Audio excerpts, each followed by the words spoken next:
प्यार के पंछी, भला की खूबसूरत थी वो। मेरे घर के सामने रहती थी। खिड़की के पास से उसे घंटों निहारा करता।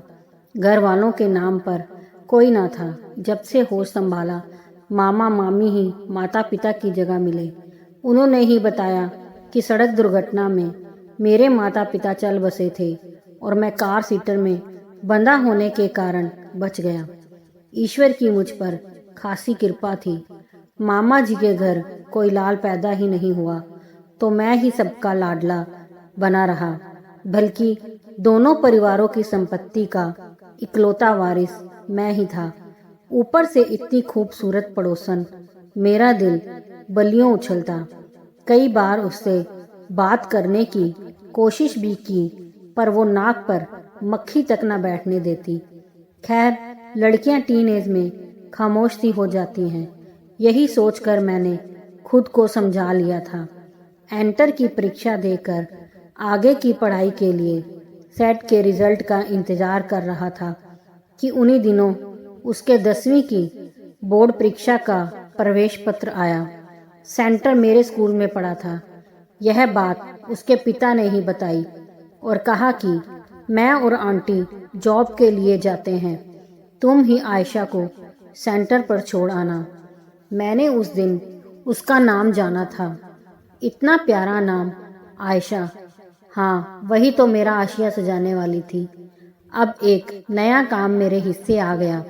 अपने नाम के साथ उसका नाम जोड़कर नोटबुक में लिखता रहता, आयशा प्लस शिवम। नाम से ही लगता मानो हम एक दूजे के लिए ही बने थे। उम्र का वह दौर भी तो वैसा ही होता है। पहले के लोग गलत नहीं थे जो आग और फूस की दूरी बना कर रखते थे। अब मैं अपनी बाइक से भी प्यार करने लगा था। उस पर आयशा जो बैठने वाली थी, वो भी अजीब मिट्टी की बनी थी। चुपचाप आकर बैठ जाती और सीधी स्कूल के गेट के अंदर चली जाती। वापसी में भी वही स्थिति थी। हाँ या ना के लिए भी सिर हिलाकर जवाब देती। मेरा बड़ा दिल करता कि एक बार उन हसीन लबों से अपना नाम ही सुन लूं। फिर खुद को समझा बुझा कर रखा कि ज्यादा की लालच में जो मिला वो भी ना छूट जाए। इस तरह हाई स्कूल की परीक्षाएं खत्म हुई और सेट का रिजल्ट आ गया तो मैं पढ़ने के लिए अमेरिका आ गया। अब पहली जॉब लग गई है तो सोचता हूँ मामा मामी से मिलकर आयशा से रिश्ते की बात चला दूं।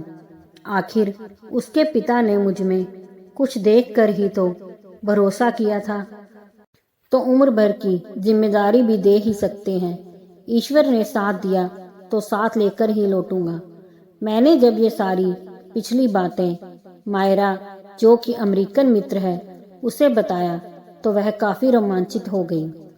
हम सब जीवन में एक ना एक बार प्यार तो करते ही हैं। कुछ अपनी कहानियों को अंजाम दे पाते हैं तो कुछ की कहानियां अंतर्मन में ही दफन हो जाती हैं। तभी तो जब कोई सच्चा आशिक दिखता है तो उसकी कहानी जानने की उत्सुकता को रोक नहीं पाते। मारिया का कौतूहल भी चरम पर था। मैं बेसब्री से तुम दोनों का इंतजार करूंगी, उसके मुंह से अनायास ही निकला। उससे बातें खत्म करके मैंने दिल्ली की फ्लाइट ले ली। वहां से टैक्सी लेकर चंडीगढ़ पहुंचा।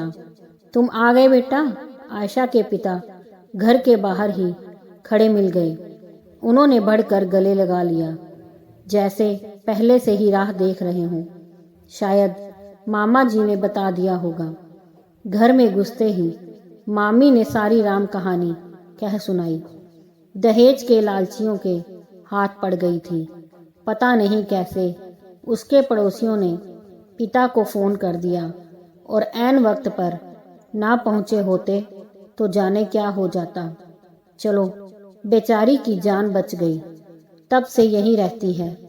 कहते हैं ब्याह के नाम से ही नफरत हो गई है उसे। इतनी बड़ी बात हो गई और मुझसे छुपाया गया।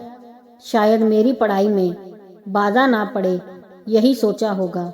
भारी मन व धड़कते हृदय से आयशा के घर में प्रवेश किया। सामने ही उसे देख बड़ी मुश्किल से खुद को संभाल पाया। खूबसूरत तो वह पहले ही थी, ऊपर से काली नागिन सी चोटी घुटनों तक आ गई थी। चेहरे पर अब भी वही तटस्थ था, जैसे कोई नाराजगी हो। कैसी हो? क्यों पूछ रहे हो? पुराने दोस्त हैं यार। दोस्त? जब डोली उठ रही थी तब कहाँ थे? सही तो पूछा था उसने। उससे बिना कुछ बोले विदेश चला गया। सोचा था कुछ बन कर लौटूंगा। ना इजहार, ना इकरार, ना ही कभी उसका हालचाल लेने की कोशिश की। अरे बेटा, चाय पी कर जाना, कहकर आयशा की माँ ने बिठा लिया। उनकी आवाज़ से तंद्रा टूटी तो आशु के हाथों की चाय पीने की ललक ने रुकने पर मजबूर कर दिया था। फिर अंकल ने बताया कि दहेज के भूखे भेड़िए कैसे नकाब में घूमते हैं, पहचानने में भूल हो गई। बेटा, खुद कहाँ एक जोड़ी कपड़े में बच्ची को भेजिए। हमें कुछ भी नहीं चाहिए, पर बच्ची को सताते रहे। मैं तो मौत के मुंह से निकाल कर लाया हूँ इसे। केस ही ऐसा था कि तुरंत तलाक मिल गया है। चाय के साथ आशु सामने थी। खूबसूरत मेहंदी लगे हाथ जो अक्सर ख्वाबों में आते और नींद से जगाकर चाय पिलाते थे। उसकी जगह एक जले हुए हाथ का प्याला जब मुझ तक पहुंचा तो चाय हलक से ना उतर पाई। रुदे गले से बस इतना ही कहा कि पंडित जी से विवाह की तिथि निकलवा लें, मैं वीज़ा के लिए देखता हूँ। आयशा के जले अंगों की प्लास्टिक सर्जरी अब अमेरिका में होगी। विवाह की तैयारियां शुरू हो गई। जाने क्या था हम दोनों के बीच कि बगैर बोले ही मौन ने प्यार का संदेश पहुंचा दिया था।